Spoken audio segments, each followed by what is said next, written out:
Ευχαριστώ πολύ. Καλησπέρα. I'm coming from the International Labour Organization. It's my second time in Athens. Last time was with an event around how do we turn bankrupt enterprises that are going under to worker ownership in the form of worker cooperatives. So I'm very happy to be here, and many thanks to Nikos and the organizers for having us. You are okay with all the headphones and the translations? Okay. The International Labour Organization is the United Nations agency that is responsible for the world of work. What happens with respect to employment, social protection, labor standards, and a very important part of this is also social dialogue.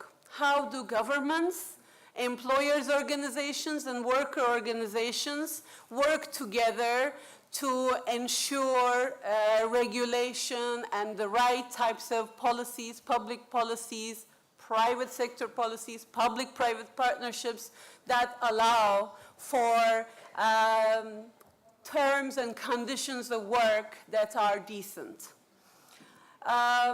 When we say tripartite, of course, many issues that we face these days, not only brought up by the crisis, but issues like migrant labor, issues like child labor, require engagement of a wider range of actors, not just workers and employers organizations, not just governments, but also the social and solidarity economy organizations. And this is becoming more and more apparent, not just in Europe of crisis today, where we feel that need and pressure, but also around the world, where we have multiple crises happening at the same time.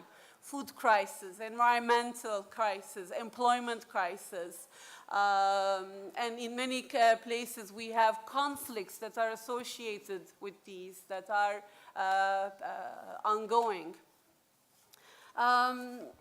The ILO has had, I'm coming from the cooperatives unit, the ILO has had this unit for a long time, since the beginning. In 1919 it was set up. Its constitution says not only do you consult with workers, not only do you consult with employers, but you also have to consult with cooperatives and their organizations, as well as farmers, because these are not represented by the traditional industrial relations paradigm. What governs our work? We are governed by labor standards. We are a normative institution, so we have labor standards that provide the guidelines for how should different areas of work, like minimum wage, like occupational safety and health, like domestic workers' rights and protection. For each of these areas, we have labor standards. Some of them are conventions, they have muscle, in the sense that the governments have to ratify them, like non-discrimination of work, freedom of association, and towards forms of child labor. And they have to follow up with concrete actions, and they have to report on it. And the workers and employers keep them accountable. Civil society and, of course, social and solidarity economy institutions as well can keep them accountable for it. Then there are those that are recommendations. They don't have the same muscle in the sense that they are not ratified, but they are principles that provide guidance on how should national policies, national legislation should be governed in this area, in a given area. Let's say, for instance, cooperatives. We have on cooperatives a recommendation from 2002, which is providing the legal definition, the role of government, the role of cooperative movement, cooperative federations, cooperative apex organizations, and the employers and the workers' organizations as to how do you ensure that cooperatives have, enterprises have a level playing field? How do you ensure that your legislation does not punish workers or self-employed or people who want, enterprises who want to get together and work in a cooperative manner? This recommendation is now almost going into 12 years. Over 75 countries have used it to guide their legislation. We are very happy to know, and I think you have people here that will share with you, the Ministry of Finance of Greece is looking into, for instance, how to create the space, legal space, for ensuring worker cooperatives can be formulated. And we have colleagues here who are working on this who will share with us, I think, in the coming day, their experiences. The recommendation is very important also for how we understand cooperatives as free, independent, autonomous entities that are democratic, member-based. Members vote, members actively participate. This is critical because I think in many countries, and even in Greece, you have had the experience of cooperatives being captured, being co-opted by government or political parties, and so they have ended up having a bad name.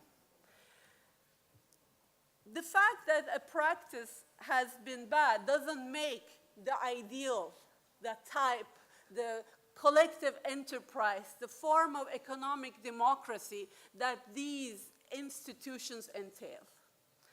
That's why we have many countries in the world that are using maybe solidarity economy or social economy because they had this bad experience with co-ops. But there is also a revival of cooperatives, worker cooperatives, bankrupt companies turning into worker ownership and worker cooperatives, financial cooperatives, even in countries where you had dictatorial regimes that took cooperatives by the throat and dictated rural areas with them, etc. Even there, you have this alternative, autonomous, free, independent people in disadvantaged communities, people in vulnerable communities, knowing when they have a common problem, they have to act jointly on it. Whether it's to buy inputs, whether it's to produce together, whether it is to market, to store, to provide services, etc. Public policy. What policy we are talking about? This recommendation guides policy, yes, but it's not just co-op legislation and co-op policy we are talking about. Tomorrow you have a whole day of different sectors, from the renewable energy to finance. The sectoral legislation is important. How co-ops are allowed to trade, to do business, to do exports, to work together with other stakeholders, workers and beneficiaries and local governments. How can you work together in multi-stakeholder frameworks? To inform public policy, you need good statistics. We have had a lot of struggle around statistics on cooperatives. And this is, we have now a new resolution on cooperative statistics from the ILO that just came out 1 month ago. And we really need to mobilize around it to make sure to show the cooperative advantage beyond small case studies, beyond anecdotal evidence. We keep saying, for instance, cooperatives are better employers. We need to substantiate that. How are they better employers? Are they providing jobs that are longer term? Are they providing jobs that are paying equal wages? What makes cooperatives better employers? We need to show nationally representative evidence. In the case of a lot of unemployment, especially, for instance, among youth, or women, older women, educated women, this is happening around the world. It's important also to bring the cooperative model into the picture, because our education system does not tell us about cooperatives. I went through lots of schools, studied economics, nobody ever told me about cooperatives. I had to stumble upon them and find them in the field. why not, for instance, pharmacy students know about having cooperative pharmacies? Why shouldn't law students know about bankruptcy law, those who are studying bankruptcy law, the option of those companies turning into cooperatives? It's very important that our education policy and our education system integrates also these ideas.